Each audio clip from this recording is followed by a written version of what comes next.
Welcome to Yogi Ram podcast. Today we have a very special guest with us, Shilpa Ji, an distinguished academic and Ayurved expert. As the founder of Ayurved Welfare Foundation, Solapur, and a professor in the Kriya Sharif department at SGR Ayurved College, she brings over 22 years of teaching experience and is widely recognized for her leadership and innovation in Ayurveda education. Shilpa ji has authored textbooks approved by MUHS University, delivered lectures on national platforms, and published acclaimed work on research methodology, medical statistics, and Ayurveda therapeutics. Her dedication to empowering students and advancing Ayurveda knowledge has shaped curriculum, inspired thousands, and contributed significantly to the field through writing, teaching, and organizing conference. Very warm welcome Shilpa ma'am, आपका Yogi Ram podcast में बहुत बहुत स्वागत। नमस्ते sir, नमस्ते। Thank you very much for this kind introduction. Thank you, नमस्कार ma'am. आज का पॉडकास्ट चालू करते हैं with the very important and first question. Ma'am, ऐसा क्यों होता है कि some has very proactive energy, always full of energy, और बाकी जो रहते हैं दे आर मोर कामली और स्टडी, जो एक स्थिर, जो अपन बोलते हैं कि कुछ लोग बहुत ज्यादा शांत रहते हैं, स्थिर रहते हैं, और कुछ लोग बहुत ज्यादा ऊर्जा से भरे रहते हैं। मैम, इसके बारे में प्लीज बताएं। Yes sir, definitely. So I would like to introduce the one of the most important concept of Ayurveda, that is प्रकृति। प्रकृति एक ऐसा कंसेप्ट है आयुर्वेद का जो, या जिसके बारे में जानकर आज का ये पूरा हमारा जो चर्चा सत्र है, इसमें आप देखेंगे कि किस प्रकार से प्रकृति ये हमारे जीवन से जुड़ी है। और जैसे अगर ऊर्जा की बात करेंगे तो एग्जांपल देना चाहूंगी, वात प्रकृति के लोगों को लीजिए। They are always ready end मतलब इतना ज्यादा इंथुजियाज्म उनमें होता है, प्रचंड ऊर्जावान ये लोग होते हैं। हमेशा किसी भी बात को लेकर, हमेशा वो हर चीज को लेकर आगे बढ़ना चाहते हैं एंड प्रचंड मतलब उनमें एक्टिवनेस होता है, भरपूर कार्य करते हैं और बिना थके भागदौड़ करते रहते। पूरी जिंदगी भागदौड़ करने वाले ये वात के लोग होते हैं और मतलब वो रुकने का नाम ही नहीं लेते हैं। मराठीमध्ये आपण म्हणतो ना की प्रचंड उत्साही अशा पद्धतीचे हे लोक असतात आणि तितकीच ऊर्जा पित्तामध्ये सुद्धा असते। पण पित्तामध्ये काय की थोडासा त्यांना राग येतो, कारण पित्त हे तेज प्रधान आहे, सूर्य तत्वाचं प्रतीक आहे, आणि म्हणून थोडासा राग जर सोडला तर पित्त प्रकृतीचे लोक सुद्धा तेवढ्याच क्षमतेने कार्य करतात, तेवढीच ऊर्जा असते। फक्त त्यांना उष्णतेचा त्रास होतो आणि मग सूर्य किंवा उष्णता किंवा उन्हाळ्यामध्ये त्यांना प्रचंड प्रमाणात त्रास होत असतो। आणि कफाच्या लोकांच्या ऊर्जेचा विचार केला तर आपण म्हणतो ना की हा सुस्त आहे, आळशी आहे बुवा। तर हा आळस किंवा ही सुस्ती आयुर्वेदाप्रमाणे तमगुणाच्या आधिक्याने असते आणि म्हणून हे लोक थोडेसे खूप अगदी त्यांना आपल्याला सतत जोर द्यावा लागतो, पुशअप करावं लागतं आणि असं म्हणतात ना की अरे जाऊ दे, काय करायचं आता, कशाला एवढं काही, जाऊ दे आता नको, पुन्हा बघू, किंवा मी परत करतो, आता नको मला काही करायचं, अशा पद्धतीचे कफाचे लोक असतात। म्हणून मग तीन दोषांचा किंवा प्रकृतीचा आपण जर विचार केला तर सगळ्यात जास्ती ऊर्जा ही वातामध्ये असतात, भयंकर ऍक्टिव्ह आणि अनेक प्रकारच्या आयडियाज त्यांना सुचतात ज्या की इतर कोणाला सुचत नाहीयेत। कफाला आयडिया सुचतात पण त्यांच्यामध्ये आळस जो असतो ना, जर कफाने आळस झटकून काम केलं तर कफासारखे उत्तम लोक अजिबात नाहीयेत। म्हणजे तिघांमध्ये आपण जर तुलना केली तर कफ प्रकृतीचे लोक हे खूप चांगले आहेत, फक्त त्यांचा आळस त्यांनी झटकून काढला पाहिजे। ग्रेट मॅम, याच्याशी कनेक्टेड मी दूसरा प्रश्न घेऊ इच्छितो। सो बीइंग ए लेमैन या साधारण व्यक्ति, हम सामान्य के लिए हाउ वी कैन एनालाइज, खुद को कैसे पहचान सकते हैं कि हमारी प्रकृति क्या है, कैसे वो विश्लेषण कर सकते हैं। बीइंग एन एक्सपर्ट आप बहुत जल्दी पहचान लेते हैं, पण बस स्वतःला कसं काय मग बघायचं की आता माझं जे आहे आता हे कफचं आहे की पित्तचं आहे, तर त्याचे काय पॉइंटर्स है मैम, प्लीज ये सांगा। यस सर, बिल्कुल। तो बहुत सारे फैक्टर्स होते हैं एक्चुअली प्रकृति का परीक्षण करने के लिए, मैं शॉर्ट में बता देती हूँ। जैसे अगर हम अपने सर से शुरू करें, सर से पैर तक, यानी म्हणजे डोक्यापासून ते पायापर्यंत आपल्या शरीरातले प्रत्येक भाव हे बोलतात। आता मी तुमच्याशी बोलते, आपण संवाद साधतोय, तर माझी बोलण्याची स्टाईल, तुमची बोलण्याची स्टाईल, म्हणजे थोडंसं मी फास्ट बोलते, तर सगळ्या या गुणांचा तर थोडक्यात जर आपण पाहिलं तर त्या प्रत्येक व्यक्तीचं अंगकाठी, त्याचं वजन, त्याची उंची, त्याचा चेहऱ्याचा वर्ण, त्याच्यानंतर त्याच्या शरीरावरचे असणारे भाव म्हणजे डोळे, केस, नाक, सगळेच काही म्हणजे प्रत्येक फॅक्टर, शरीराचा प्रत्येक भाग हा दोषांनी बनलेला आहे आणि त्याच्यावरून आपण प्रकृतीचं परीक्षण करू शकतो. शारीरिक मुद्द्यांसोबतच काही मानसिक भाव पण आहेत की जसं की बुद्धिमत्ता आहे, स्मृती आहे, भूक आहे, तहान आहे, मलमूत्र प्रवृत्ती आहेत किंवा स्वेद प्रवृत्ती आहे, अशा अनेक गोष्टींवरनं आपल्याला प्रकृती कळत असते. थोडक्यात सांगते मी प्रत्येक प्रकृतीचं वर्णन की वातप्रकृतीच्या व्यक्ती म्हणजे जसं उत्साह भरपूर असतो आणि दुसरं महत्वाचं लक्षण म्हणजे की हरी अँड वरी, सतत गडबड आणि गोंधळ करणारे हे लोक असतात. कारण त्यांच्यामध्ये गती खूप आहे ना, आणि गती असल्यामुळे मग खूप विचार करतात, अजिबात थकत नाहीत विचार करायला, प्रवास करायला आवडतं त्यांना, अंगकाठी बारीक असते, थोडेसे कृश म्हणता येईल आपल्याला, आणि वजन त्यांचं कमीच असतं, वजन भरपूर वाढत नाही. सगळ्या गोष्टींमध्ये इरेग्युलरिटी असते, अस्थिरता असते, सगळं काही त्यांना फास्ट हवं असतं, पण चिंता खूप करतात. तर अशा पद्धतीचे जे लोक आहेत त्यांना आपण वातप्रकृतीचे लोक म्हणू शकतो. अगदी मी थोडक्यात सांगते. आणि पित्ताचे लोक म्हणजे ज्यांना खूप प्रचंड राग येतो, आपण म्हणतो ना की नाकाच्या शेंड्यावरती राग आहे बुवा, तर हे लोक म्हणजे पित्ताचे लोक.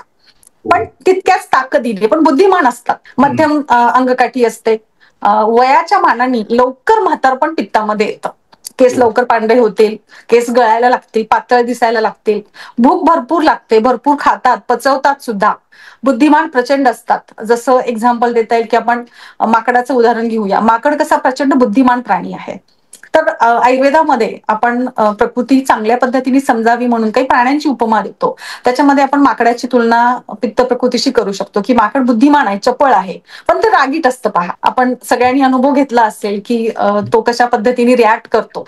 तिसरा जो गट आहे तो म्हणजे कफ प्रकृतीचा, थोडेसे स्थूल आणि वजन भरपूर असतं, भरपूर पद्धतीने ते हे करत असतात, म्हणजे त्यांच्यामध्ये पण ऊर्जा असतेच, नाही असं नाहीये, पण ते कंटाळा करत असतात आणि स्थूल बांधा असतो, शांत पद्धतीने स्थिरतेने जगणारे, कोणाच्या अध्यात नाही मध्यात नाही, आणि अगदी कूल नेचर, काम माइंडचे जे लोक असतात.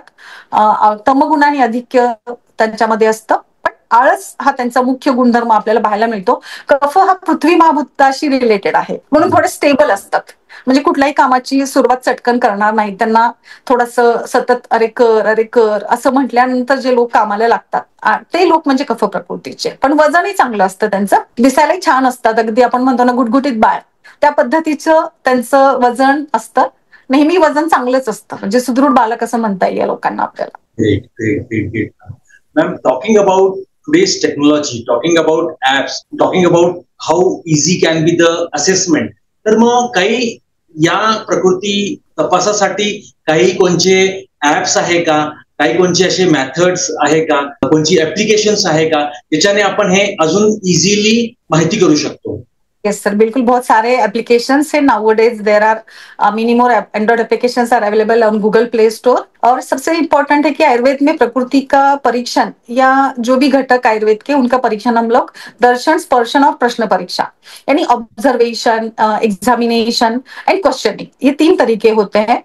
And there are various kinds of applications. मेरा खुद का भी एक एप्लीकेशन है आयुर्वेदिक प्रकृति calculator, you can search now on the Google Play store, it is available right now. End इसमें भी एक क्वेश्चनियर दिया है, तो बेसिकली प्रकृति परीक्षण हम क्वेश्चन से ही करते हैं. और दूसरा एक तरीका है इसका नाड़ी परीक्षा. नाड़ी परीक्षा से भी किसी की प्रकृति हम पहचान सकते बहुत ही आसानी से. नाड़ी परीक्षा के अलग अलग लेवल्स होते हैं, उनमें डीप लेवल पर जाकर आप प्रकृति का परीक्षण आराम से कर सकते हैं. और सबसे इंपॉर्टेंटली तो दर्शन परीक्षा से हम प्रकृति का परीक्षण आराम से कर सकते हैं. Okay, great great ma'am. Ma'am, आपका क्या एप्लीकेशन है मैम? नाम एक बार प्लीज फिर से बताइए. आयुर्वेदिक प्रकृति कैलकुलेटर.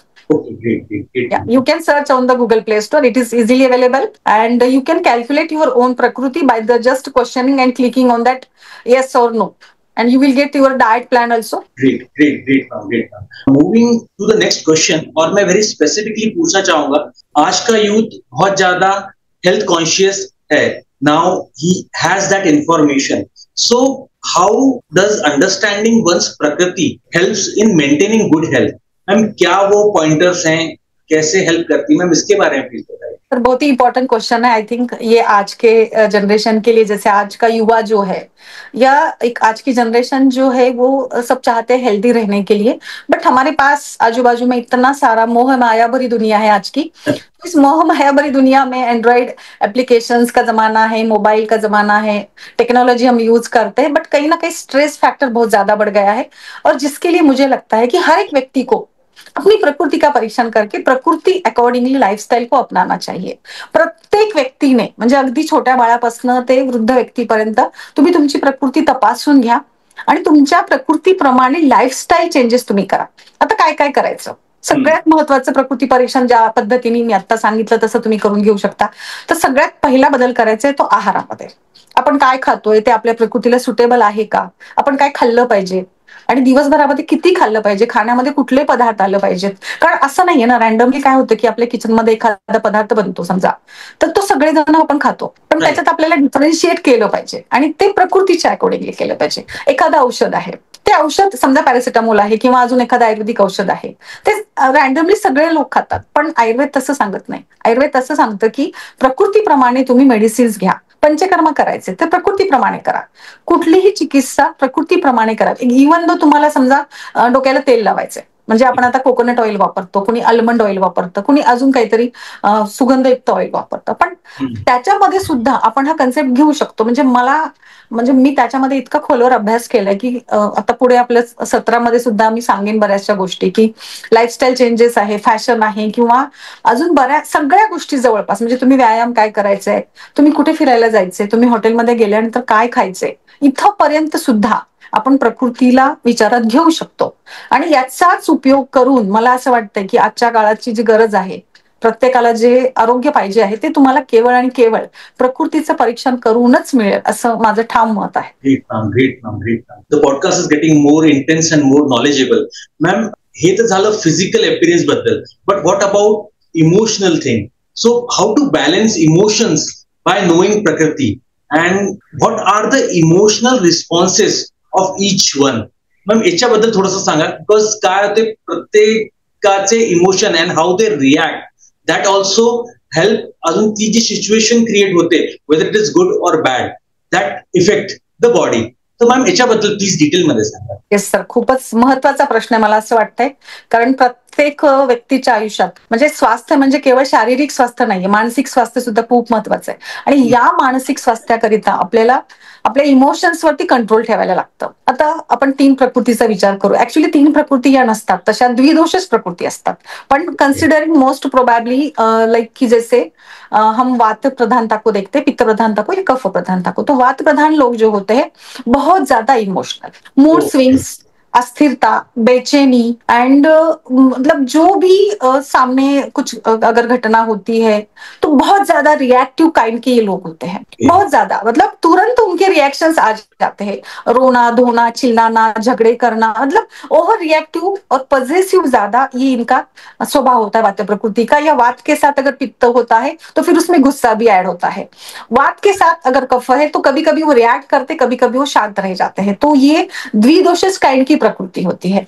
पित्त की बात करेंगे इमोशंस को लेकर, तो पित्त थोड़ा सा बैलेंस है, बस उसका एक ही प्रॉब्लम है गुस्सा। अगर गुस्सा कम किया जाए तो पित्त इज वेरी बेस्ट।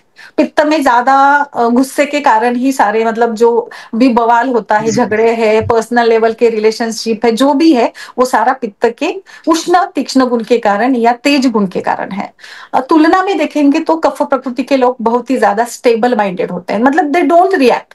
अगर आप रास्ते से चल रहे हो, एक छोटा सा एग्जाम्पल देती हूँ, रास्ते से चल रहे और सामने से मान लीजिए का कोई एक ऐसे शव यात्रा आती है या कोई डेड बॉडी लेके जाता होता है, तो इसमें क्या होता है कि वात प्रकृति के लोगों को अरे बाप क्या हो गया, कौन चला गया, एकदम उनको बुरा लगेगा, suddenly they feel down, low down हो जाएंगे, मतलब वो उनके साथ रिएक्ट हो जाएंगे कि चलो, मतलब उनको बुरा लगेगा।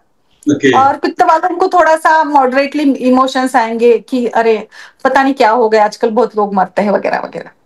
एंड कफ वाले तो मेरा क्या जाने वाला है, मुझे क्या फर्क पड़ने वाला है, मतलब दे डोंट रिएक्ट, उनको कुछ फर्क पड़ेगा नहीं, वो वैसे ही अपना अपना जो भी काम है वो करते रहेंगे. So they are very stable. और उसमें भी कहीं उनका आलस आ जाता है कि they don't react due to the that आलसी नेचर के कारण वो जल्दी रिएक्ट ही नहीं हो पाते हैं. और इमोशंस उनके बैलेंस्ड होते हैं. इमोशंस शो ऑफ नहीं करते हैं. शो ऑफ करना बिल्कुल कफ को पसंद नहीं है. शो ऑफ में माहिर है वात प्रकृति के लोग. बहुत ज्यादा शो ऑफ करेंगे. इवन दो अगर हम क्लिनिक की बात करेंगे तो पेशेंट जब आते एंटर करते हैं, वात प्रकृति के लोग जो होते हैं ना वो बहुत ज्यादा रिएक्शन लेते आते हैं. लाइक अगर सर में दर्द है तो सर पर कपड़ा बांध कर आएंगे. बाप रे, किसी के साथ में आएंगे और मतलब 2-4 लोग तो उनके साथ में होते ही है कि ऐसा माहौल क्रिएट हो जाता है कि बहुत ज्यादा बीमार है. पित्त वाले मॉडरेट रूप में उनका जो भी प्रॉब्लम होता है वो वहां पे बता देते हैं. और कफ वाले की बिल्कुल रिएक्ट, जब उनके चेहरे से पता भी नहीं चलता है कि वो बीमार है. इतने मतलब वो आराम से और बिना कुछ बताए भावनाओं को वो आराम से क्लिनिक में आ जाते हैं. तो इस प्रकार से हम इमोशंस को प्रकृति के साथ जोड़ सकते हैं. ग्रेट ग्रेट ग्रेट मैम, आपने जिस तरीके से डिटेल में बताया, definitely people will rewind this thing and again they will check किस प्रकृति के हैं एंड उस प्रकृति में क्या क्या पोर्ट्रेट्स हैं, क्या क्या ट्रेट्स हैं. Right. Great ma'am, great ma'am. Taking the next question ma'am, आपने जैसे बताया कि प्रकृति एक गुड हेल्थ मेंटेन करने में काम आती है, इमोशनली भी इसको अपन ये कर सकते हैं. मैं थोड़ा सा और यूथ और आज की जैसे डे टू डे लाइफ है उसकी जब मैं बात करूं, प्रोफेशनल की बात करूं, वर्क लाइफ बैलेंस की जब बात करूं, so is there any effect of प्रकृति on professional relations and work life? Ma'am इसके बारे में प्लीज बताइए. यस सर, बहुत ही ये इंटरेस्टिंग पॉइंट है आई थिंक. और क्योंकि हम लोग सभी वर्क करते हैं, कहीं ना कहीं अपना काम करते हैं, घर मतलब घर की भी कोई होममेकर स्त्री भी है या घर में रहने वाली व्यक्ति भी है, तो उनका भी एक लाइफस्टाइल होता है. तो इस सभी में कहीं ना कहीं हमारी ये प्रकृति बिल्कुल आ ही जाती है वर्क लाइफ में. अब अगर हम तीनों प्रकृति का विस्तार से थोड़ा सा विचार करेंगे तो बात करते हैं, लाइक मान लीजिएगा कि वात प्रकृति का व्यक्ति वो कैसे ऑफिस में काम करता है या अपनी पर्सनल प्रोफेशनल लाइफ में वो कैसा व्यवहार करता है. तो ये लोग हमेशा से थोड़ा सा इनका जो बिहेवियर होता है it is a kind of बहुत ही ज्यादा उतावलापन होता है, बहुत ज्यादा हरी एंड वरी होती है और किसी भी काम को लेकर वो शांति से काम नहीं करता है. एक काम करेंगे फिर दूसरा करेंगे, फिर ये छोड़ देंगे फिर वो निकालेंगे. अगर आप लैपटॉप पे भी देखेंगे तो मतलब ऐसे होता है कि वात प्रकृति का व्यक्ति लैपटॉप पर बैठा है तो एक फाइल ओपन करेगा, फिर अरे अचानक फिर ईमेल देखेगा, फिर ईमेल हो गया फिर जाएगा दूसरा व्हाट्सएप पे वो सर्च करेगा, फिर ये हो गया फिर दूसरा कुछ लेकर आएगा. तो लाइक अस्थिरता ही इनका मुख्य पहचान बन जाती है और काम में भी ये अस्थिरता दिखाई देती है. कोई भी काम कंप्लीट नहीं कर पाते समय पर, जो डेडलाइंस होती है वो चली जाती है. ऐसा नहीं कि वो काम नहीं कर सकते, भरपूर उत्साह है, एनर्जी बहुत ज्यादा है, बट इतनी ज्यादा एनर्जी है कि कोई ढंग का काम नहीं हो पाता इनसे. सो प्रोफेशनल लेवल पर थोड़ा सा सक्सेस रेट भी इनका कम हो जाता है. पित्त प्रकृति very ambitious, energetic, workaholic kind of प्रकृति है. बहुत ज्यादा काम करना चाहते हैं, आगे बढ़ना चाहते हैं, पद और लाइक मतलब मनी ओरिएंटेड उनका काम होता है, उनको सम्मान भी चाहिए और मतलब बहुत ही वेल ऑर्गेनाइज्ड प्लानिंग करके काम करते हैं. काम में कोई उनमें कभी नहीं आती, काम करने में कभी पीछे नहीं ये मुड़ जाते हैं. कफ प्रकृति के लोग प्रोफेशनल लाइफ में थोड़े सुस्त टाइप के होते हैं. अपना अपना काम करो, 9 to 5 बस उतना ही मुझे पसंद है. मैं ज्यादा आउट ऑफ द वे जाकर काम करना नहीं चाहता हूँ, मैं ज्यादा समय नहीं दूंगा, मेरा इतना काम है तो मैं बस उतना ही करके खुश हूँ. ये टाइप का उनका स्वभाव होता है. वात प्रकृति के लोग बहुत कुछ करना चाहते हैं बट ड्यू टू द मतलब अनस्टेबल नेचर के कारण वो आगे नहीं बढ़ पाते हैं ज्यादा. मैम आपने एकदम इन डेप्थ आपने एनालिसिस किया है एंड यस आपकी जो तपस्या है एवढ्या वर्षांची जे आपली तपस्या है, एनालिसिस है, रियली वो झलक रहा है. और जिस तरीके से आप बता रही very specifically very layman's language में जब बात करूं कि any person can understand, relate और रिलेट. मैम वर्क लाइफ की मैंने बात करी, अभी प्रोफेशनल आपने बताया, तो एक और रिलेशनशिप ऑफिस में बहुत रहता है, अहम रहता है, और वो है बॉस एंड एम्प्लॉय.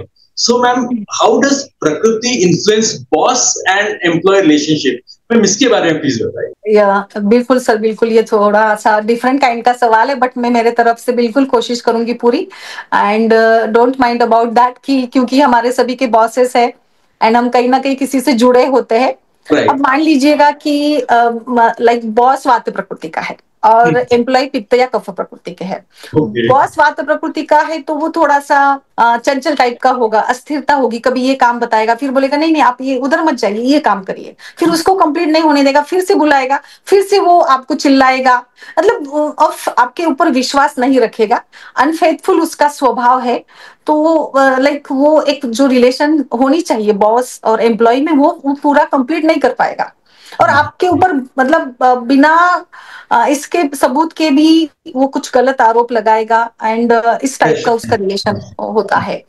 आणि समजा बॉस जर पित्त प्रकृतीचा असेल तर तो अम्बिशियस आहे, त्याला टार्गेट्स असतात, अचिव्हमेंट्स असतात, प्रोजेक्ट्स कंप्लीट करायचे असतात, आणि जर एम्प्लॉय कफ प्रकृतीचा असेल तर मग काहीच खरं नाही, कारण तो जरा आळशी सुस्त आहे आणि पित्तवाल्यांना काम लवकर पाहिजे, वेळेवर पाहिजे, आणि काम वेळेवर नाही केलं तर मग ते खूप ओरडणार आणि गोंधळ करणार, किंवा मग त्यांचं कोणासोबत पटत नाही, कारण त्यांना कामाशी मतलब कामाशी त्यांचं देणं घेणं, बाकी त्यांना काही नकोय, फक्त काम पाहिजे, वर्कहोलिक आहेत, प्रोजेक्ट्स आणि टार्गेट्स त्यांना अचीव्ह करायचे असतात, अचिव्हमेंट अम्बिशन्स हे पित्त प्रकृतीचं मुख्य लक्षण असतं.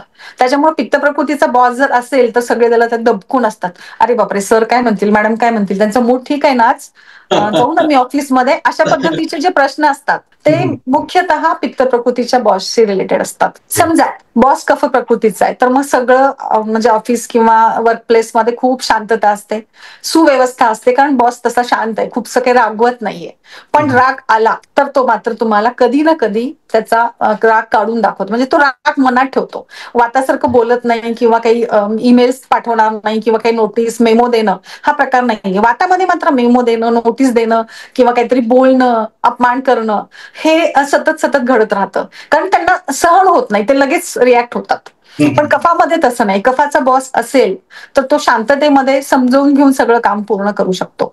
अशा पद्धतीचे रिलेशन्स आपण आपल्या ऑफिस लेवलला पाहतो. अजून एक सांगायचंय मला की वात प्रकृतीचे लोक जे असतील ते भरपूर प्रमाणामध्ये काम करू इच्छितात, पण त्यांचं काम काही पूर्ण होत नसतं. त्यातल्या त्यात कामाशी जास्त प्रामाणिक आणि एकदम प्रोफेशनलिझम जे म्हणतो आपण ते पित्तामध्ये भरपूर असतं, आणि म्हणजे कफ रुटीन वर्क करणार असतो.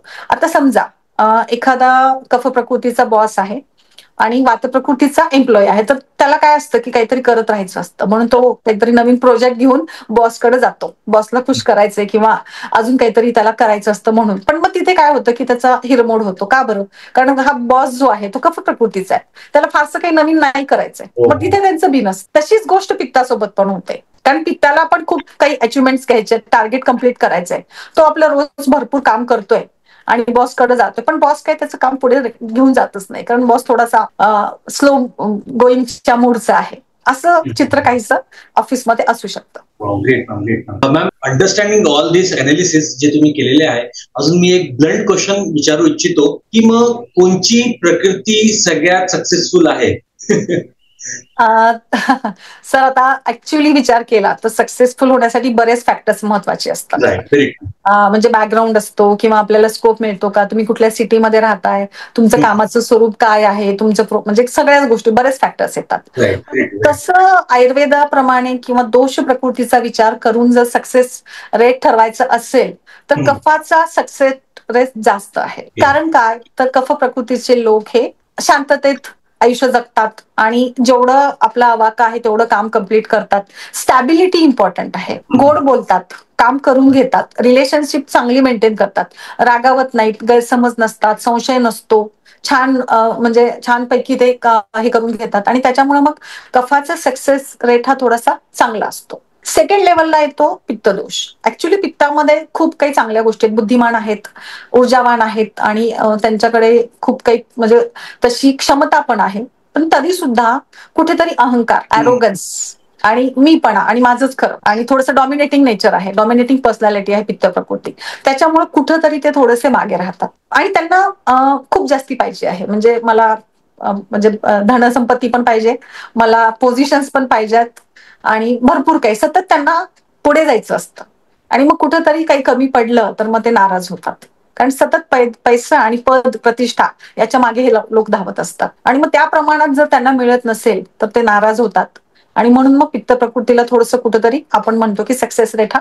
मध्यम प्रमाणात आहे. सगळ्यात कमी सक्सेस हा वातप्रकृतीचा असतो. अस्थिरता, चंचलता, अविश्वासूपणा आणि धडसोड वृत्ती. एकही काम नीट करायचं नाही, म्हणजे एक न धड भाराभर चिंध्या म्हणतो ना आपण मराठीमध्ये, तसंच काहीच वातप्रकृतीचं असतं.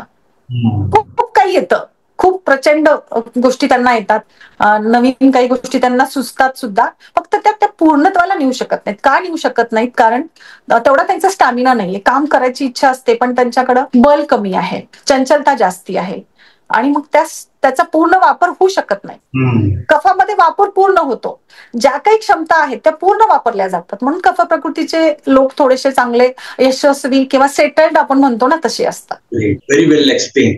मॅम, थोडंसं मी आता टेक्निकल कडे जातो. सो मी जर म्हटलं फॅट्स, कार्बोहायड्रेट्स, प्रोटीन, आजकाल यांच्यावरच सगळ्यात जास्त बोललं जाते अँड पीपल टॉक अबाउट हे खा ते खा, हे जास्त पाहिजे. सो का या तिघ दोषांची जर मी बोललं तर हे कन्झ्युम, हे फॅट्स, कार्बोहायड्रेट्स, प्रोटीन, हे त्यांची बॉडी इक्वली कन्झ्युम करते का की नाही, काही वेगळं असते? याच्याबद्दल मॅम प्लीज सांगा मला. येस सर, आपण आता आहाराकडे वळलोय बिलकुल, कारण आहार मला असं वाटतं की अन्न, पाणी आणि वस्त्र, निवारा या सगळ्या गोष्टींमध्ये आहार खूप महत्वाचा आहे. आणि आहाराबद्दल तर जितकं बोलू तितकं कमीच आहे. आता बेसिक आपण प्रश्न विचारला त्याप्रमाणे मी सांगते की फॅट्स, कार्बोहायड्रेट, प्रोटीन्स तिघांना समान लागतात का? तिघांना आवश्यकता तीनही तत्वांची आहे, कारण आपल्या शरीराला तिन्ही फॅक्टरची गरज आहेच आहे. पण जर आपण प्रकृती वाईज विचार केला तर वातप्रकृती ही नेहमी कुपोषित असते. त्यांचं पोषण कधी होत नाही, वजन फारसं वाढत नाही आणि नेहमी अंडर न्यूरिश्ड किंवा माल न्यूरिश्ड अशा पद्धतीचे हे लोक असतात आणि म्हणून मग त्यांना जास्त नरिशमेंटची गरज असते. पण वाताचा अग्नी जो आहे, म्हणजे पचवण्याची क्षमता जी आहे ती थोडीशी कमी असते, विषम असते, इरेग्युलरिटी जास्ती असते आणि म्हणून वातप्रकृतीला फॅट्स, वृक्षता खूप आहे. म्हणून आहारामध्ये तूप, तेल, दूध, दुग्धजन्य पदार्थ भरपूर प्रमाणात घेऊ शकतात. फॅट्स भरपूर प्रमाणात वातप्रकृतीला चालते. एकदा आम्ही असंच गप्पा मारत होतो मैत्रिणी आणि आम्ही असंच चर्चा करत होतो खाण्याबाबत. तर एका मैत्रिणीला मी म्हटलं की तू वातप्रकृतीची आहेस, तर मग दुसरी लगेच म्हटली अरे मग काय हिची मज्जा आहे, गेला काहीही खाल्लं तरी काही प्रॉब्लेम नाहीये. राईट. भरपूर काही खाऊ शकते, तूप खाऊ शकते, ड्रायफ्रुट्स खाऊ शकते, सगळं काही खाऊ शकते, फक्त पचवता आलं पाहिजे. तुम्हाला प्रोटीन्स पण चालतील, वातप्रकृतीने प्रोटीन्स पण भरपूर घेतले पाहिजेत, पण हाय प्रोटीन नाहीये, त्यातल्या त्यात थोडेसे लो कॅटेगरीचे प्रोटीन्स जे त्यांना पचवायला सहज असते अशा पद्धतीचे प्रोटीन्स ते भरपूर घेऊ शकतात, कारण त्यांना आवश्यकता आहे, त्यांना एनर्जीची गरज आहे, त्यांना कॅलरीज पाहिजेत, त्यांना बल वाढवायचे शरीराचं, म्हणून ते भरपूर प्रमाणामध्ये प्रोटीन, फॅट आणि कार्बोहायड्रेट घेऊ शकतात. फक्त त्यांनी आपल्या अग्नीचा विचार करावा आणि त्याप्रमाणे ते घ्यावेत. पित्त प्रकृतीला फॅट्सची जास्त आवश्यकता नाही, कारण त्यांच्या शरीरामध्ये फॅट्स थोडे आहेतच, स्निग्ध गुण आहे आणि म्हणून मग फॅट्स थोडे कमी घेतले तर मॉडरेट लेवलनी त्यांनी घ्यावेत. प्रोटीन्स पण मॉडरेट घ्यावेत आणि कार्बोहायड्रेट्स पण मॉडरेट घ्यावेत. पित्त प्रकृतीने तीनही घटक मॉडरेट प्रमाणामध्ये घ्यावेत. पित्त प्रकृतीला मेनली उष्णता कमी करायची आणि म्हणून आहारामध्ये ताक, दही, प्रोबायोटिक्स किंवा थोडेसे थंड गुणधर्माचे पदार्थ त्यांनी आहारामध्ये ठेवावेत. खूप प्रोसेस्ड, खूप केमिकल्स, तिखट, मसाले असे पदार्थ त्यांनी टाळावेत. त्याच्यानंतर कफाचा विचार करूया. कफ प्रकृती कशी ना की म्हणजे अगदी आपण म्हणतो ना की हा जन्मतः असाच आहे, तसं कफ प्रकृती ही जन्मतःच सुपोषित आहे, म्हणजे बलवान आहे, सुदृढ आहे, त्यांना जास्त गरज नाहीये. म्हणून कफासाठी एक रूल मी सांगते की when hungry you can eat and when thirsty you just have a sip of water. बस इतना ही, ज्यादा खाना पीना नहीं कफ प्रकृति के लिए. जब भी भूख लगे तब भी खाए और जब भी प्यास लगे तब भी पानी पिए. ये एक गोल्डन रूल है कफ प्रकृति के लिए. अगर इसको फॉलो करते तो बहुत ही बेहतर है. Low carbohydrates, low proteins and low fats, ये कफ प्रकृति के लिए बहुत ही बेहतरीन लाइफस्टाइल हो जाएगी आहार के बारे में. Great ma'am, it was really great how you answered. जसं तुम्ही सांगितलं एकेकाबद्दल सांगितलं की काय खायला हवं, केवढं खायला हवं, that was also a part of that thing. Ma'am, हे तर फॅट्स ऑन याच्याबद्दल झालं. Now I am moving to a very specific question की is there any specific cooking method जर म्हटलं प्रकृती कंटेक्स्ट मध्ये, तर मॅम काय काय या तिघांबद्दल काय ते स्पेसिफिक कुकिंग मेथड्स आहेत, मॅम याच्याबद्दल प्लीज सांगा. येस सर, हा प्रश्न खूप महत्वाचा आहे. कारण मला असं वाटतंय की बऱ्याच जणांना असं वाटतं की म्हणजे दिवसातनं 3-4 वेळा आपल्याला आहाराची आवश्यकता असतेच, आणि मग काय करायचं, कसं करायचं. आता पूर्वीच्या काळाचा आपण विचार केला तर पूर्वी खूपच वेगळ्या पद्धतींचा वापर व्हायचा अन्न बनवण्यासाठी, आहार बनवण्यासाठी. जसं की काढणे, कुटणे किंवा दळणे, जात्यावरती दळणे वगैरे असे वेगवेगळे संस्कार व्हायचे. पण राईट. आता तसं नाही. आता आपल्या घरामध्ये ओव्हन आहे, आता आपल्या घरामध्ये सगळ्या ऍक्सेसरीज आहेत, किचन ऍक्सेसरीज सगळ्या अवेलेबल आहेत. तर मग आता यांचा विचार, आणि समजा आपण हॉटेलमध्ये जातोय किंवा आपण घरी अन्न बनवतोय, तर कुठल्या प्रकृतीला, कुठल्या दोषाला काय कसं बनवलं पाहिजे. आता आपण एक एक प्रकृतीचा विचार करू. जसं आता वात प्रकृती आहे, त्याच्यामध्ये आपल्याला वाताला स्निग्ध पदार्थांची गरज असते. म्हणून तुम्ही काहीही पण जे बनवताय, म्हणजे इव्हन तुम्ही आता चपाती पोळी बनवत आहात, तर त्याला भरपूर तूप लावलं पाहिजे. तूप लावा, किंवा तुम्ही पीठ मळत असताना पण त्याच्यामध्ये दूध घाला. वातासाठी जेवण बनवताना भरपूर प्रमाणात दुधाचा, तुपाचा, तेलांचा वापर करू शकता. हा, पण तुमच्या आरोग्याच्या कंडिशन्स पहा. असं नाही, कारण बाकीचे जे फॅक्टर्स आहेत, इंडिकेटर्स आहेत, त्यालाही तुम्हाला लक्षात घ्यायला पाहिजे.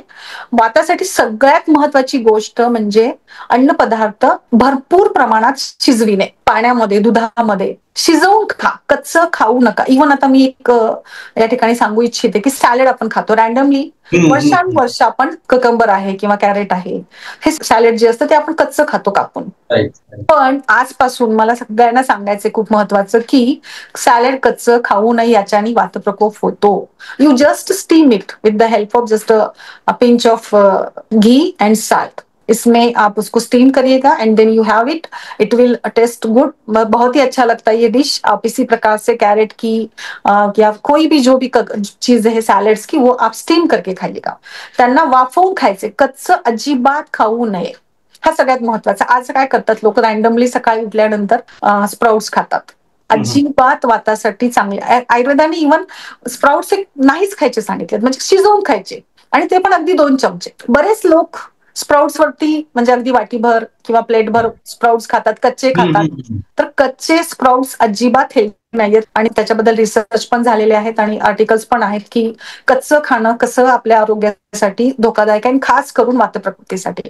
म्हणून वातासाठी कुकिंग प्रोसेसेस ज्या आहेत त्याच्यामध्ये शिजवणे, भरपूर पाणी घालून तुम्ही शिजवायचंय त्याला, किंवा तुम्ही त्याला उकडून पण घेऊ शकता, तळून घेऊ शकता.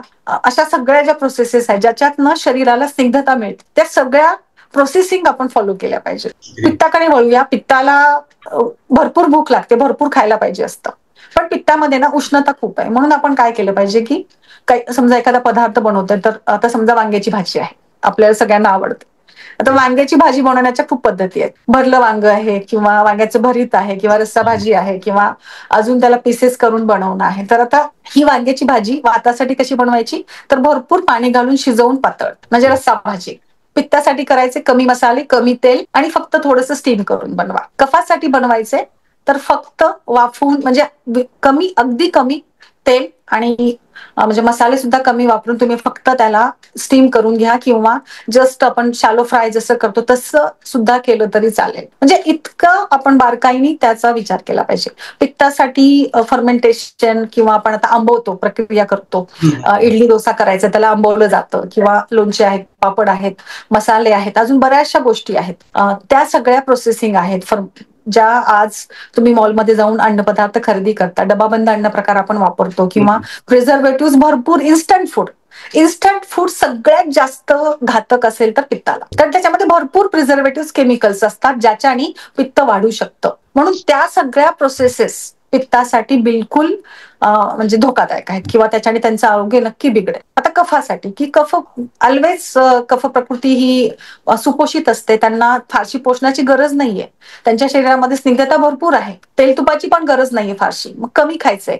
मग त्याच्यासाठी सगळ्यात चांगलं म्हणजे रोस्टिंग, बेकिंग म्हणजे आपण ओव्हनच वापरला पाहिजे असं नाही, कारण ओव्हन मध्ये इतक्या जास्त प्रमाणामध्ये स्निग्धांश शोषून घेतले जातात ना वातप्रकृतीला, तर बेकिंग अजिबात सुटेबल नाहीये.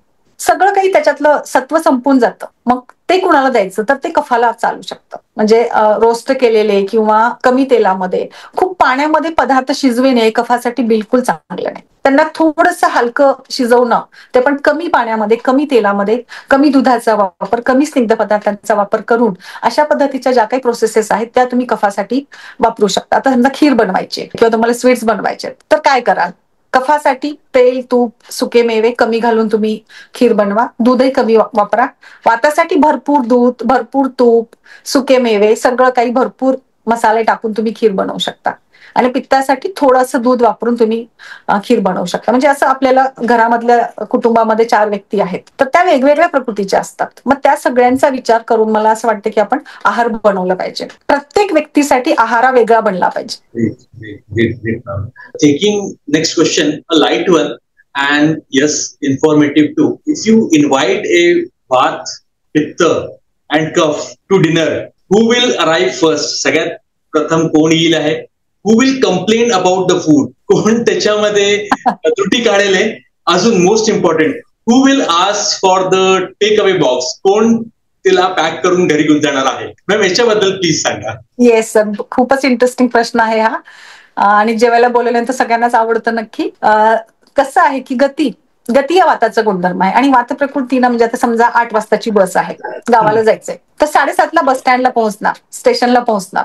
इतकं त्याला गडबड असते, अरे गावाला जायचंय, उशीर नाही झाला पाहिजे, लवकर जातो मी, वेळेवर जातो, माझी बस सुटली नाही पाहिजे, चिंता, परत हरी अँड वरी. म्हणून मग सगळ्यात आधी पोहोचेल वात प्रकृती.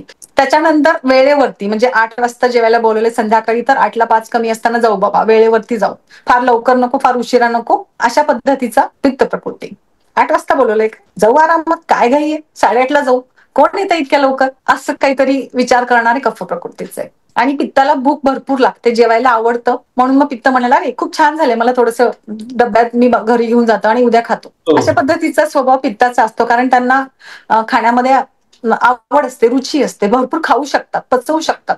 आणि कफाला खाण्याबद्दल फारसं हे नाहीये, म्हणजे ते खूप खाऊ शकत नाहीयेत. आणि वाताबद्दल सांगायचं तर ते इरेग्युलर असतात. एखादा पदार्थ आवडला तरच ते हे करतील, पण वात मात्र तक्रारी करेल, ह्याच्यात मीठच कमी आहे, हे चांगलं शिजलंच नाहीये, हे काहीतरी अजून दुसरं मागवायचं का, वगैरे वगैरे, असं त्यांचं काहीतरी चाललेलं असतं. Oh, great, ma'am. That was really great. Ma'am, taking the next question, and yes, it is also very important.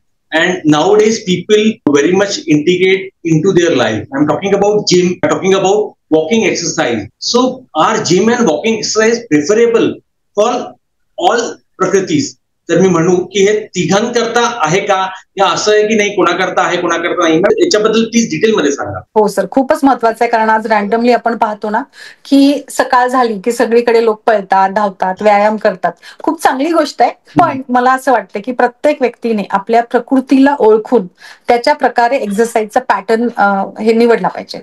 सगळ्यात महत्वाचं तुमचा BMR आणि BMI काय आहे.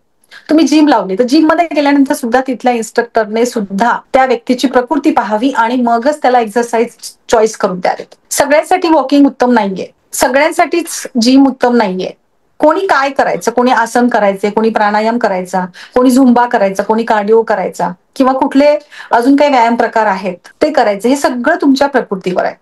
आता आपण थोडक्यात विचार करू. आता वात प्रकृती आहे, तिला काय गरज आहे, अस्थिरता खूप आहे ना, मग आपल्याला तिला त्या अस्थिरतेला आपल्याला थोडंसं ह्याच्यात ठेवायचं, कंट्रोलमध्ये ठेवायचं.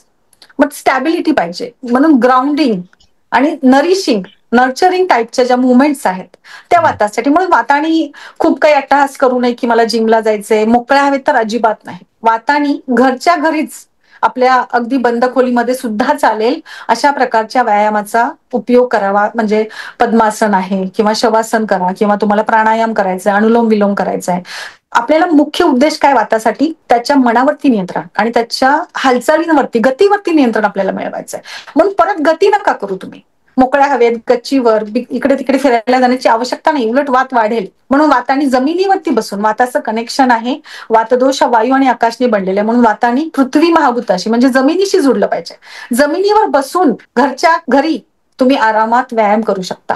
अजून एक सांगते की अगदी तुमच्या घराच्या समोर गार्डन असेल किंवा घरामध्ये तुम्ही काही झाडं लावलेली असतील, त्या झाडांची निगा राखणे, गार्डनिंग हा सुद्धा एक बेस्ट व्यायाम आहे वातासाठी. कारण गार्डनिंग म्हणजे हिरवे झाडं किंवा वनस्पती बघितल्यानंतर जे असं माइंड फ्रेश होतं ना, ते वाताला गरजेचं आहे. वाताला म्युझिक लावून, मोठ्या आवाजामध्ये गाणे लावून लोक आजकाल करतात, योगा किंवा काहीतरी प्रकार करतात, ते अजिबात नको. कारण गाणी लावल्याने किंवा मंत्रामुळे वाताचं मन डिस्टर्ब होतं. वाताला शांततेमध्ये काहीतरी करायला लावणं हे वातासाठी बेस्ट एक्सरसाइज असेल. पित्त उष्ण आहे, पित्ताला घाम भरपूर येतो, पित्ताने सुद्धा उन्हात जाऊन व्यायाम करू नये. पित्ताला पण खूप एक्झर्शन, व्यायाम सहन होत नाहीत आणि त्याला ते आवडतही नाहीत. म्हणून त्यांनी सुद्धा कुलिंग एक्सरसाइजेस, शीतली, शीतकारी किंवा स्विमिंग आहे किंवा बैठे योगासन आहेत, प्राणायाम आहे, अशा पद्धतीचा व्यायाम प्रकार पित्ताने करावा. खूप काही करण्याच्या भानगडीत पडू नये, कारण त्याच्याने त्याला चिडचिड होईल आणि मग चिडचिड झाली की सगळं काही बिघडेल. सगळ्यात जास्त आपल्याला कुणाला पळवायचंय? कफाला. काय वाटेल ते प्रयोग कफावर करा. त्याला पळवा, त्याला कार्डिओ करायला लावा, झुंबा करायला लावा, डान्स करायला लावा, कुठल्याही बास्केटबॉल, फुटबॉल, सगळ्या प्रकारचे खेळ, सगळं काही जे आहे तुम्हाला कफाशी करायचे. कारण कफाला आपल्याला काय करायचं? Movement.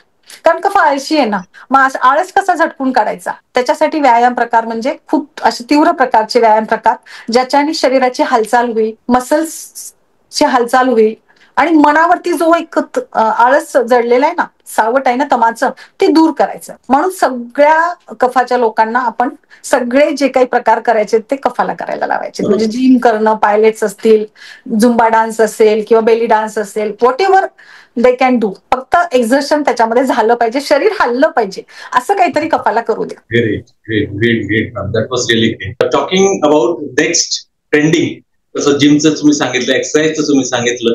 Now I am turning to fashion and styling. So how does fashion और styling change according to the प्रकृती? काय चेंजेस येतात, काय आपल्याला त्यांच्या ड्रेसिंग सेन्स मध्ये बघायला भेटते, या कसं त्यांना करायला हवं, मोस्ट इम्पॉर्टंटली? खूप महत्वाचा हा प्रश्न आहे आणि मला असं वाटतं की याच्यामध्ये पण आपण खूप चांगलं करिअर करू शकतो. म्हणजे आज प्रत्येकाला वाटतं की आपण फॅशनेबल दिसावं, छान दिसावं आणि आपल्याला काय सूट करेल. लोक सर्च करत असतात, माझी हाईट एवढी आहे आणि माझा चेहरा अशा आकाराचा आहे, तर मग मी काय कपडे वापरू. किंवा तुम्ही पहा, कितीतरी इंस्टाग्रामवरती, फेसबुकवरती रील्स असतात आणि म्हणजे काउन्सिलिंग करणारे लोक असतात की जे गाईड करतात की तुमची पर्सनॅलिटी कशी डेव्हलप करायची, तुम्ही काय घालायचंय. तर मला सगळ्यांना सांगायचे की प्रकृती अनुसार तुम्ही स्टायलिंग करा. आता वात प्रकृती आहे, खूप ड्रायनेस असते, केस खूप कोरडे असतात, बारीक अंगकाठी असते, तर त्यांना काय शोभून दिसेल. तर मला असं वाटतं की त्या व्यक्तीलाच ते कळतं ना, की ज्याची प्रकृती त्याला माहिती त्यालाच कळेल की मला काय शोभून दिसेल. तुम्ही खूप उंच आहात तर मग तुम्हाला खूप हायटेड कपडे चांगले नाही दिसणार, तर त्या पद्धतीचे कपडे तुम्हाला सिलेक्ट करावे लागतील. आता पित्ताला घाम खूप येतो, मग तुम्ही त्यांनी खूप जीन्स किंवा जॅकेट्स घालून सतत राहिलं तर चालेल का? नाही चालणार. पित्ताला परफ्युम्स वापरावे लागतील. पित्ताला मध्यम शरीरयष्टी असते, त्याच्याप्रमाणे त्याची स्टायलिंग असली पाहिजे. कफ प्रकृती थोड्याशा जाडजूड, सुदृढवाल्या असतात, मग त्यांना तसे सुटेबल कपडे वापरले पाहिजे. मला असं वाटतं की फॅशनचा विचार करत असताना चेहऱ्याचा आकार, प्रत्येक चेहऱ्याचा व्यक्तीचा आकार हा वेगळा असतो. मग त्या आकारावरनं सुद्धा काय ड्रेसिंग सेन्स, काय हेअरस्टाईल असली पाहिजे, तुम्ही इयरिंग्स काय घातल्या पाहिजे, तुम्ही हिल्स घातल्या पाहिजेत का. हाईट कमी आहे, कफाची हाईट कमी असते, थोडेफार हिल्स घालू शकतात. वाताला हिल्स घातले तर ते लोक चारदा पडतील, मग चालणार नाही, कारण गती खूप आहे ना, चंचलता आहे. मुवमेंट तुमच्या सतत म्हणजे अस्वस्थता असते, सतत धावपळ करतात आणि तुम्ही हिल्स घालून जाताय, तर ते तुम्हाला सुटेबल नाहीये. म्हणजे तुमची क्लॉथिंग स्टाईल सुद्धा तुमच्या दोषांच्या अनुरूप असली पाहिजे, काय तुम्हाला सुटेबल आहे. आता वाताचा जर विचार केला तर वाताला थोडेसे जाड, मऊ, उबदार कपडे हवेत. स्किन त्यांची ड्राय असते आणि त्यांना थंडी सहन होत नाही, म्हणून मग थंडी सहन न करता म्हणजे शरीरामध्ये वॉर्मनेस राहील या पद्धतीचे कपडे त्यांनी घातले पाहिजे. त्याच्यामध्ये मग जॅकेट्स आले किंवा जीन्स आल्या किंवा गरम कपडे, उलन आहे, असे क्लॉथिंग स्टाईल त्यांनी निवडली पाहिजे. फुल कव्हरिंग करणं महत्वाचं आहे वातासाठी. मग पूर्ण कव्हर होतील असे कपडे तुम्ही घाला, टोपी घाला, अजून काय फुल कपडे घाला. तुम्ही सगळ्या प्रकारचे क्लॉथिंग स्टाईल तुम्ही करू शकता. वेगवेगळ्या ज्या ऍक्सेसरीज आहेत, स्ट्रोल्स आहेत, कॅप्स आहेत, जॅकेट्स आहेत, भरपूर काही स्टायलिंग तुम्ही त्याच्यामध्ये करू शकता. पित्ताला थोडंसं उष्णता सहन होत नाही, म्हणून कॉटन आणि कृत्रिम धागे असणारे किंवा खूप असे हंकी पंकी चंकी कपडे हे पित्ताला सुटेबल नाही आहेत. आणि कफाला सुद्धा कफाच्या जाड शरीरयष्टीला झाकणारे असे थोडेसे कपडे त्यांनी निवडले पाहिजे. You talked about color, jewelry, you talk about the dressing sense, styling. Now I will get into another question. हा कसा रिलेट होतो, हा स्पेसिफिकली मलाही मी जाणून इच्छितो. Is there any connection of प्रकृती with marriage and love life? हा सर, खूप महत्वाचा प्रश्न आहे. प्रत्येकाच्या आयुष्याशी खूप जवळचा निगडीत असा प्रश्न आहे. आपण जर विचार केला मॅरिड लाईफचा किंवा रिलेशनशिपचा, तर सगळ्यात चांगली रिलेशनशिप किंवा सगळ्यात चांगला बॉन्ड जो असतो तो कफाचा असतो. कफ आणि पित्त किंवा कफ आणि वात असं कॉम्बिनेशन जरी असेल तरी हरकत नाही. पण कफाचे लोक शांत असतात, समजून घेतात, राग येत नाही, ऍडजस्टमेंट भरपूर असतात, रिॲक्शन्स कमी असतात आणि त्याच्यामुळे ते पित्तासोबत पण छान ऍडजस्ट करतात आणि वातासोबत पण करतात. वात आणि वात आला तर मग काही खरं नाही. मग संशय, आरोप आणि म्हणजे गैरसमज होणं, भांडणं होणं, विनाकारण काहीतरी हे करणं, प्रकरण पुढे जातात आणि वाताचे लोक एकत्र मिळून खूप कमी वेळा त्यांचं जमतं. वात आणि पित्त जर एकत्र आले तरी पण तीच थोडीशी स्थिती असते, कारण वातामध्ये अस्थिरता आहे. मग त्याच्यामुळे मग आरोप करणं किंवा संशय घेणं, अननेसेसरी जास्ती इंटरफिअर करणं, मग हे का केलं, मग ते का केलं, सतत त्यांचं हे चक्र चाललेलं असतं, सतत काहीतरी शोधत असतात. आणि त्याच्यासोबत पित्त असेल तर पित्ताचा राग आणि अहंकार, मग ते दोघांचं कॉम्बिनेशन पण काही फारसं चांगलं नाहीये. पित्ताचं आणि कफाचं असेल तर ते कॉम्बिनेशन बऱ्यापैकी चांगलं असतं. एक छोटीशी एक्झाम्पल छोटंसं मी देऊ शकते की तर समजा आता व्हॉट्सअप आपण वापरतो, बरोबर आहे. आता वात प्रकृतीचे लोक आपल्या फ्रेंडला किंवा वाईफला जर समजा चॅटिंग करतात, मेसेज करतात, तर ते कसं वापरतील व्हॉट्सअप? सतत मेसेज करणे, सतत कॉल्स करणे, रिपीटेडली फोन करत राहणे, काय झालं, 7 वाजता बोलवलं होतं, मग आता अजून नाही पोहोचलीस तू, काय झालं, काय वेळ झाला, कसं काय झालं, असं सतत त्यांचं म्हणजे सतत ते हे करत असतात. कनेक्टिंग खूप असतात, म्हणजे जीव ओतून प्रेम करतात, पण कुठंतरी त्याच्यामध्ये मग संशय असतो, कुठेतरी जास्त पॉझिटिव्हनेस असतो आणि मग तोच त्यांच्या रिलेशनशिपला थोडंसं हे करतो, प्रॉब्लेमॅटिक बनवत असतो.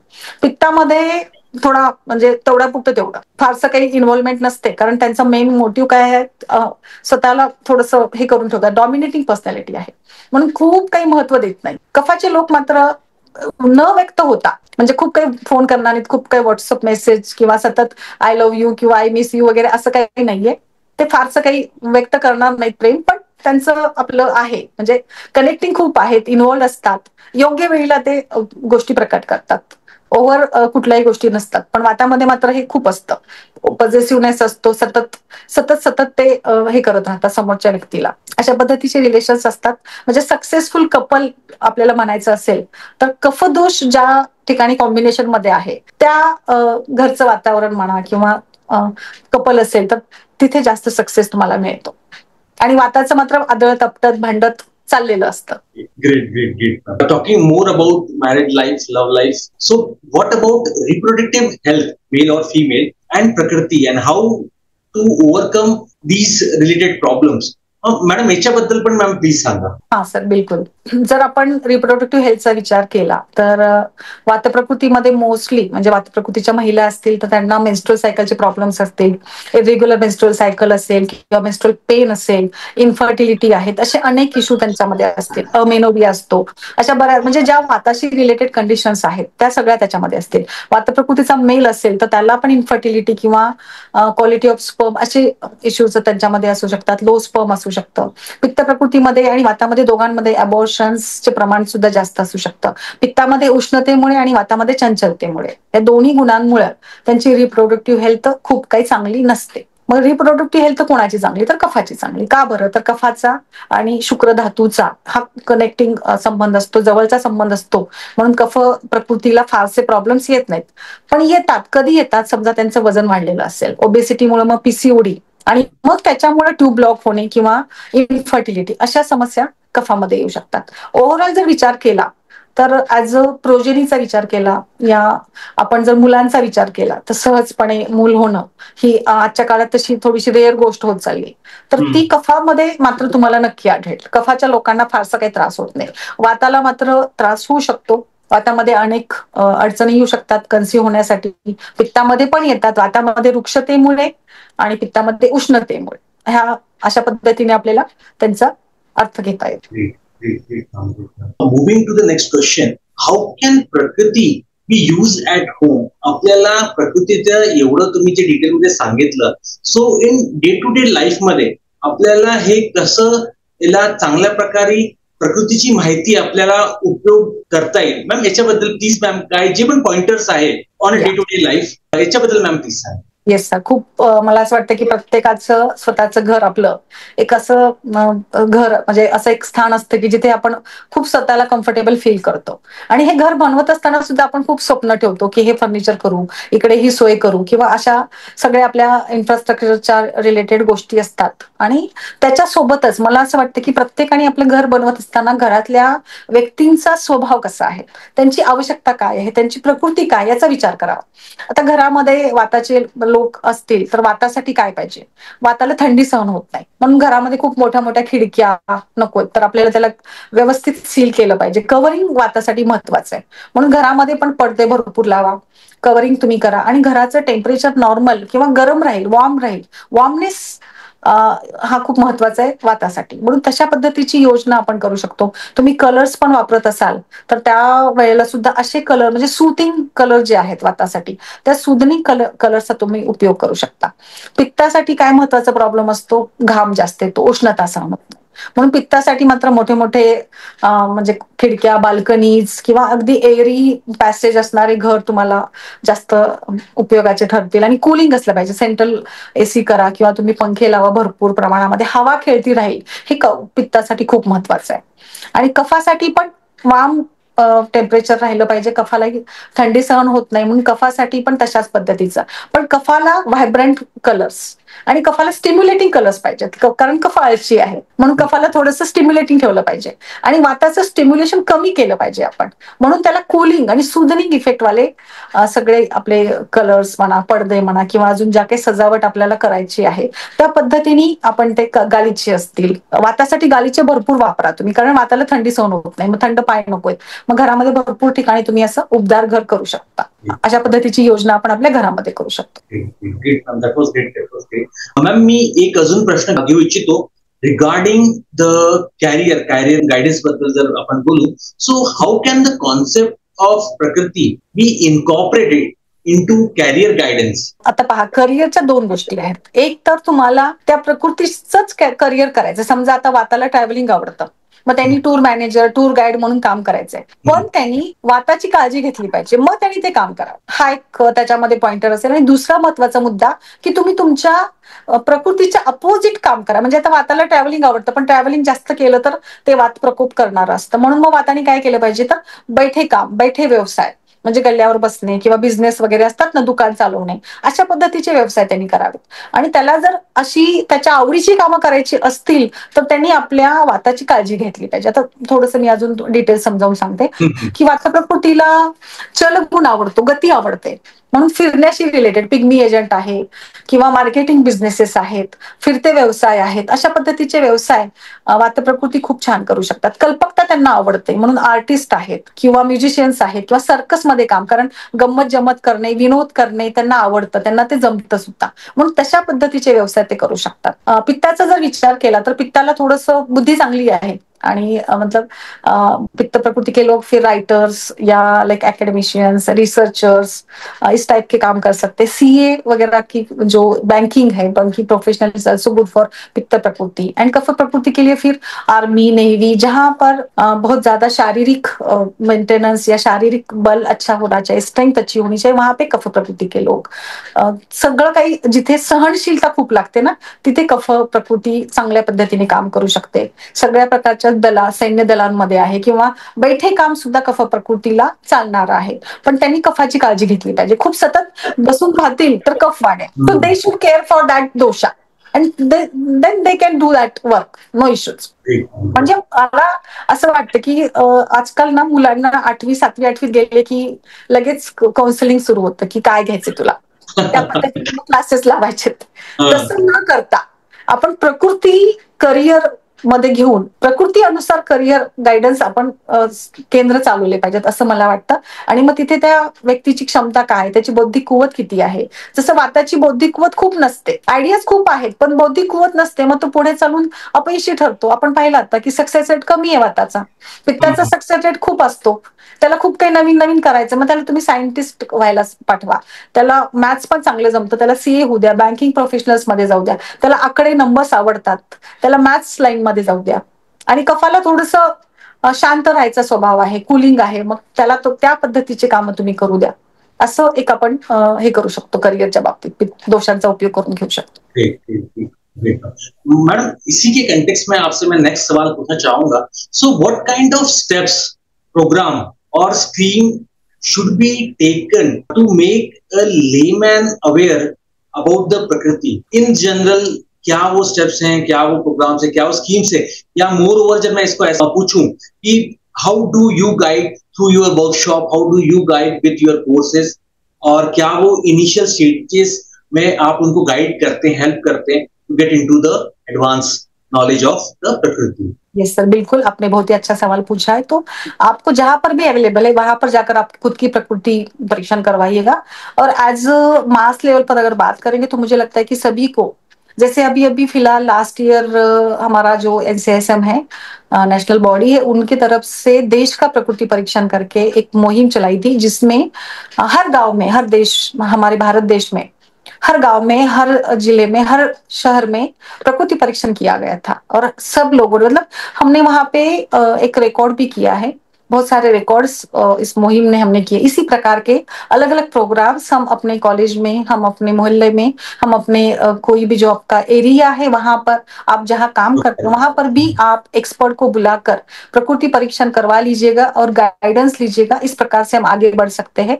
इसी के साथ साथ आप जहां पर भी जाते हैं, even though I suggest that even आप होटल में जा रहे हैं तो there should be a menu card specific for that prakriti person. Like मान लीजिए योगीराज, आप होटल में गए हैं और आपको वहां पे आकर वेटर ने बोला सर आपकी प्रकृति बात है तो I would like to suggest you this kind of menus, it will be great for. तो आप सोचिए क्या होगा. आप कहीं पर शॉपिंग में जाते हैं, मॉल में जाते हैं, कुछ क्लोथिंग आपको बाय करनी है, तो अलग आकर वहां पे कोई सेल्स गर्ल आती है और आपको बोलती है सर ये कपड़े आपके लिए सुटेबल है. तो कितना अच्छा होगा इस प्रकार से. तो आप कहीं कहीं पे भी जाओ, वहां पे मुझे लगता है कि आपको प्रकृति को कंसिडर करना ही चाहिए. आप क्लिनिक में जाओ, आप शॉपिंग पे जाओ, आप कोई मतलब घूमने के लिए जाओ, आप फ्लाइट में जा रहे तो वहां पर भी, इवन दो होटल में मैं सजेस्ट करूंगी कि आप अगर मान लीजिएगा आपने आइसक्रीम खाया है तो आइसक्रीम तो आयुर्वेद मना करता है, बट अभी खाते हैं तो खाना पड़ता है कभी कभी, तो क्या करें. I would like to suggest कि वात प्रकृति का व्यक्ति है, आइसक्रीम खाना नहीं चाहिए बट खा लिया है तो क्या करेंगे, तो आधे घंटे बाद गर्म पानी से आप गार्गलिंग करेगा, दैट विल बी बेटर. पित्त प्रकृति का व्यक्ति है तो चाइनीज, मैक्सिकन, इटालियन प्रोसेस वाला बिल्कुल आपको नहीं चलेगा. तो you should care for that end that hotel should provide that kind of menus. मतलब मैं चाहती हूँ कि देश में हर जगह पर प्रकृति का कंसेप्ट अपनाकर उसको फॉलो किया जाए. मतलब क्लॉथिंग स्टाइल से लेकर होटल, जिम, हर जगह पर. और आप कहाँ पर भी जाएंगे तो आपको एक स्कैनर होना चाहिए. आप एंटर करते हो, आधार कार्ड जैसा है वैसे आप एंटर करते हो और आपका वहां पे चेहरा स्कैन हो जाता है और आ जाता है प्रकृति. तो वहां पे जाने के बाद फिर आपका जो भी काम है like related to that, he will suggest you that कि सर मैम ये आपकी प्रकृति है, you should go that side and there is that section, ये वात का क्लॉथ सेक्शन है, ये पित्त का क्लॉथ सेक्शन है, आपके लिए बेटर रहेगा. ऐसे अभी जैसे सजेशंस आते हैं ना कि आप ये खाइए, ये लीजिएगा, ये अच्छा है यहाँ का, तो बस उसी प्रकार से it should be accordingly your प्रकृति.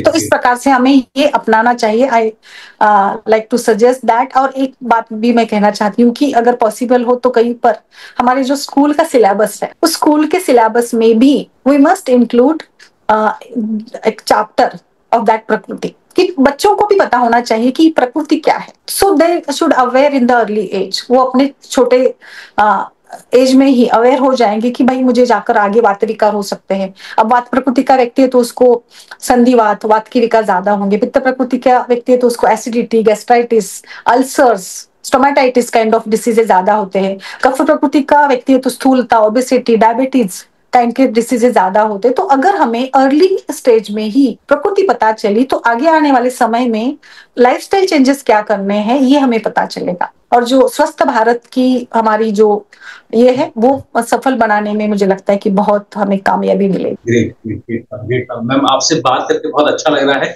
और जैसे से हम लोग next stage and the end stage of the podcast stage आ रहे हैं, मैं एक और सवाल इसी से रिलेटेड पूछना चाहूंगा आपसे. So how we can integrate, how we can incorporate, how it is important about the Prakriti knowledge and that has to be shared to the doctor. मैं जड़ वैद्य की बात करूं, in context of medicine, in context of diagnosis जो अपन करते हैं, तो वो उसमें ये कितना इफेक्ट डाल सकता है और कितना effective while taking a medicine ये हो सकता है। मैम इसके बारे में प्लीज बताइए। तो जैसे मान लीजिएगा कि किसी को कोई आपको प्रॉब्लम है, कोई हेल्थ इशू लेकर आप किसी डॉक्टर के पास जाते हो, तो उन्होंने आपको कुछ स्नेहन सजेस्ट किया या कोई वमन सजेस्ट किया, कोई पंचकर्मा सजेस्ट किया, तो it should be accordingly. Like स्नेहन का मसाज का अगर हम बात करेंगे तो मसाज ये वात प्रकृति के लिए बहुत ज्यादा ड्राई स्किन होती है, तो उनके लिए हमें मैक्सिमम जिसमें स्निग्धता है वो वाले ऑयल को हमें सेलेक्ट करना होगा। पित्त के लिए मॉडरेट काइंड ऑफ ऑयल का हमें वहां पे चयन करना होगा, और कफ के लिए भी हमें ऑयल्स अलग यूज करने होंगे। सो अगर पित्त की बात करेंगे तो नारियल तेल will be best option for पित्त प्रकृति। जो उनके जो एक टेक्सचर है उनका या शरीर का जो दोषों का डोमिनेंस है उसके अकॉर्डिंगली हमें उसका चयन करना होगा। मतलब आप कोई भी कुछ भी अगर आपको करना है, एनी काइंड ऑफ ट्रीटमेंट आप लेना चाहते हैं, यू शुड इनकॉर्पोरेट विद दैट प्रकृति। अगर आप अपोजिट कर रहे हो, मान लीजिएगा आपको लैक्सेटिव लेनी है, कॉन्स्टिपेशन का प्रॉब्लम है, लैक्सेटिव लेनी है, तो you should go with that प्रकृति। वात प्रकृति का व्यक्ति है तो कॉन्स्टिपेशन हमेशा बना रहता है, तो आप माइल्ड डोज में दे रहे हो तो माइल्ड डोज का इफेक्ट नहीं होगा। पित्त प्रकृति का व्यक्ति आपने देखा नहीं प्रकृति, पता नहीं, आपको आपने रैंडमली मेडिसिन दे दिया, उनको कॉन्स्टिपेशन तो ठीक है बट उनको लूज मोशंस हो सकते हैं उसी मेडिसिन से। जो वात के लिए इफेक्टिव नहीं था वो पित्त के लिए लूज मोशंस भी क्रिएट कर सकता है। इस प्रकार से रिएक्शंस हो सकते हैं, इस प्रकार से एक्शंस हो सकते हैं। इसीलिए हमें हर समय पे प्रकृति का ही विचार करके मेडिसिन, ट्रीटमेंट, डाइट प्लान जो भी है वो सारा ही प्लान करना चाहिए। Ma'am you have talked about student, you have talked about general people end कैसे उनको अवेयर करें। सो मैम मैं मेरा नेक्स्ट सवाल जो मैं बहुत टाइम से पूछना चाह रहा था, ma'am what are your publications for students and layman. Ma'am आपने बहुत सारी किताबें लिखी हुई हैं, अलग अलग सब्जेक्ट, अलग अलग टॉपिक, एंड मोस्ट इंपॉर्टेंट विद the depth end practical approach. तो मैम इनके बारे में प्लीज बताइए। हाँ सर बिल्कुल। तो मेरी अनेक किताबें हैं, लाइक अकॉर्डिंग टू सिलेबस मेरे सब्जेक्ट्स के रिलेटेड है, जो MHS university Maharashtra health sciences university जो है उससे अप्रूव है वो सब्जेक्ट्स। तो क्रियाशारी की किताबें हैं, और for lay there are some more publications like therapeutics in gynaecology, ये किताब भी है जिसमें गायनेकोलॉजी से रिलेटेड सारा मटेरियल आपको मिल जाएगा, disease and treatment protocols, all that you will get that. Then there is another one more book is there related to obesity, Ayurvedic obesity say related है, and which is available on the Amazon। दूसरी भी एक किताब है food for दोषा, जिसमें हर एक दोष के अकॉर्डिंगली डाइट एंड फूड, जो अभी अभी मैंने कुछ इसमें से ही आपको बताया था, वो सारी चीजें इसमें डिटेलिंग में दी गई है। That will also available, that is also available on the Amazon। Another one book is that menopause पर भी मेरी किताब है, जिसमें आपको मेनोपॉज की पूरी जानकारी मिल जाती है। क्योंकि मुझे लगता है कि मेनोपॉज ये महिलाओं के जीवन का एक ऐसा टाइम पीरियड होता है जिसमें महिलाएं बहुत ज्यादा ये हो जाती है, लाइक उनमें बहुत अलग अलग समस्याएं आ जाती है एंड कॉन्फिडेंस उनका कम हो जाता है। तो इन सबको ध्यान में रखते हुए मैंने ये किताब भी वहां पर उपलब्ध करवाई है। Then there is another one android application infertility के ऊपर है, ई बुक अवेलेबल है। मेरी काफी सारी एंड्रॉइड एप्लीकेशंस भी है फॉर स्टूडेंट्स, लाइक श्लोकावली है, प्रश्नावली है, प्रकृति का है, प्रैक्टिकल की है, रिसर्च मेथोलॉजी के ऊपर है। सो इस काइंड की सारी किताबें एंड कमिंग बुक्स भी है, कुछ प्रकृति के ऊपर भी एक किताब मैं लेकर आ रही हूँ। ये सारा मैंने इसमें बहुत ही डिटेल में दिया है, और it is for layman. Ma'am जैसे अभी आपने बताया, you are also helping guiding on a large scale, and very important आजकल ये इशू भी बहुत ज्यादा आ रहा है। PCOD की मैं बात करूं, ओबेसिटी की जब मैं बात करूं, या जो गायनेकोलॉजिकल जो ये है थेरेपेटिक्स है। सो मैम क्या आपको इंस्पायर किया to contribute your chapters into all this important जो है पैरामीटर्स है, फैक्टर्स हैं, ये प्रॉब्लम्स जो आजकल बहुत ज्यादा देखी जा रही, लोग बात कर रहे हैं इस पे। एंड सेकेंड थिंग, क्या क्या चीजें या क्या क्या वो पॉइंट आउट्स हैं जो आपके बुक्स में हमें देखने को मिल सकते हैं इन टॉपिक्स के बारे में जो कि हेल्प कर सकते हैं सबको। बिल्कुल सर, बीइंग वुमन एक मेरा था कि मैं स्त्रियों के लिए कुछ करूं, तो वो एक मोटिव था। और मतलब समाज में, सोसाइटी में भी ऐसा मुझे मिला, लाइक एक्सपीरियंस मुझे हुआ कि इन इश्यूज को लेकर बहुत ज्यादा अवेयरनेस की जरूरत है। आज 12 साल की, 13 साल की लड़की में भी पीसीओडी आ जाता है, और कई 30 इयर्स की महिला में भी पीसीओडी आ जाता है। तो PCOD it is become now, I think it is become like a pandemic के जैसे होगा। इतना ज्यादा आपको 10 में से 6 महिलाएं पीसीओडी से पीड़ित मिलेगी। तो पीसीओडी के ऊपर ज्यादा अवेयरनेस की जरूरत है, ये मैंने सोचा, और इसी के ऊपर मैंने चैप्टर कंट्रीब्यूट किया था। देन कमिंग विद the menopause, again same issues था, क्योंकि महिलाओं की जीवन की जो भी स्टेजेस है, like from the puberty, reproductive life end all the things, end it ends विद द मेनोपॉज। तो मेनोपॉज आते आते 50 की उम्र में इट इज लाइक कि सब कुछ बस खत्म हो गया है, सारी जिम्मेदारियां खत्म हो जाती है, end she feel so lonely, end she is worried about her health end worried about her beauty. उसको सब ऐसे लगता है कि अब सब मतलब लाइक सब खत्म होने को जा रहा है, end she is in another phase. तो उसमें जो स्ट्रगल्स है, मुझे लगता है कि वो स्ट्रगल्स कम किए जा सकते हैं, एंड उसके लिए जो भी अरेंजमेंट्स, मैनेजमेंट हमें करने हैं, उसके बारे में मैंने कंट्रीब्यूट किया है मेनोपॉज इस किताब के माध्यम से। मैम, आपसे बात करके बहुत बहुत अच्छा लगा। मैं एक बार योगीराम के जितने भी दर्शक हैं और जो ये पॉडकास्ट देख रहे हैं, मैं उनको बताना चाहूंगा, आज हम बात कर रहे थे शिल्पा मैम से, जो कि आपको बहुत सारे आयुर्वेदिक एंड, मैं जब प्रकृति की बात करूं, इसके बारे में आपने बहुत डिटेल में, बहुत इंटेंस नॉलेज दिया, और वो भी बहुत बहुत सिंप्लिसिटी के साथ, जिससे आप इसको एनालाइज कर सकते हैं, डिटेल में समझ सकते हैं, एंड मोस्ट इंपॉर्टेंट, आप इसको जो मैम ने टिप्स दी हैं, जो मैम ने पॉइंटर्स दिए हैं, उसको आप इंप्लीमेंट कर सकते हैं by watching the video. Ma'am, आपसे बात करके बहुत अच्छा लगा, एंड जैसा आपने डिटेल में बताया क्रिया शरीर के बारे में, योर आयुर्वेदिक वेलफेयर फाउंडेशन के बारे में आपने बताया, आपकी बुक्स के बारे में आपने बताया, क्या क्या बुक्स में हमें देखने को, पढ़ने को और इम्प्लीमेंट करने को मिलेगा। मैम, बहुत बहुत अच्छा लगा। मैम, मैं आपसे एक लास्ट सवाल लेना चाहूंगा। मैम, आपसे लोग कैसे जुड़ सकते हैं? आपके क्या क्या एप्लीकेशंस हैं, क्या क्या सोशल मीडिया प्लेटफॉर्म्स हैं? आपसे गाइडेंस जिनको लेना हो, आपसे गाइडेंस लेके आयुर्वेदा में कैरियर करना हो, सो मैम इसके बारे में प्लीज डिटेल में बताइए। कैसे आपसे पर्सनलाइज, जब मैं बात करूं तो पर्सनलाइज एनालिसिस, डायग्नोसिस करवा सकते हैं? मैम, इसके बारे में मैम प्लीज प्लीज बताइए। सर बिल्कुल। अभी अभी मैंने जो सारा यहाँ पे पॉडकास्ट के जरिए आपके साथ जुड़कर पूरा personalise medicine, personalise diet and personalise concept जो आ चुका है, उसके बारे में मैंने बताया है। So you can connect with me through my email ID ermeshilpa@gmail.com, and there is a website also AOKS, www.aoks मेरी वेबसाइट है, वहां पर भी आप मुझे मैसेज कर सकते हो। Then you can connect me through the YouTube channel, Ayurveda Welfare Foundation करके मेरा यूट्यूब चैनल है। You can connect me through my personal Shilpa Ermel, like through the Instagram and Ayurveda Welfare Foundation Instagram and Facebook page के जरिए भी आप मेरे से जुड़ सकते हैं। You can email me anytime, I will be ready to for your guidance। और काफी मैंने guidance KIA है, काफी सारे, मतलब आप बिलीव नहीं करेंगे कि 1000 से ऊपर, मैंने तो काउंट भी नहीं किया, इतने ज्यादा लगातार मैंने वेबिनार्स किए हैं, और इन वेबिनार्स के माध्यम से काफी सारे अलग अलग विषयों पर चर्चा सत्र एंड पॉडकास्ट एंड सेशंस मैंने ऑर्गेनाइज किए हैं। एंड मेरा मोटो वही था कि आयुर्वेद को एक सामान्य जन मानस के साथ मैं जोड़ सकूं और उन तक पहुंचा सकूं आयुर्वेद के सारे कंसेप्ट्स। और मेरा मोबाइल नंबर आपके इस चैनल पर भी है मौजूद, तो आप उसके जरिए भी मुझे मैसेज कर सकते हैं। And if there any kind of help, any kind of guidance, I will be happy to connect with you all, and I will be ready to guide about the Prakriti and all the concepts of Ayurveda. That will be a great opportunity for me to connect with you all guys. Thank you very much for this podcast. Thank you, sir. Great ma'am, great ma'am. Ma'am, आपसे बात करके बहुत बहुत अच्छा लगा।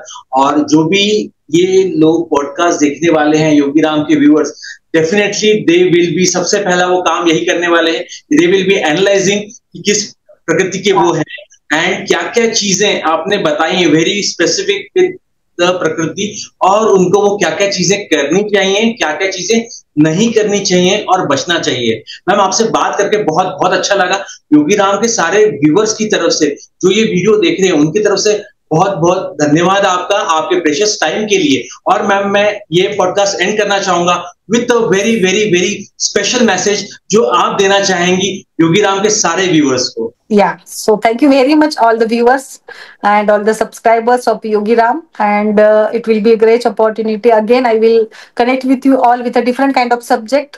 मैं लगातार कोशिश करूंगी, और आज तो मैंने बहुत शॉर्ट पे बताया है. And I will come with the different kind of topics, जो डाइट है and all the things we will go with the detail. एक एक पॉइंट पर मैं डिटेल में बताऊंगी आपको कि कैसे आप अपने जिंदगी में बदलाव ला सकते हैं. And you will wonder after knowing your on प्रकृति, यू विल बी सरप्राइज्ड, और आप बदलाव कर सकते हैं. मैंने बदलाव किया है, आप भी करिए प्रकृति के जरिए. Thank you very much. Great great, thank you ma'am once again.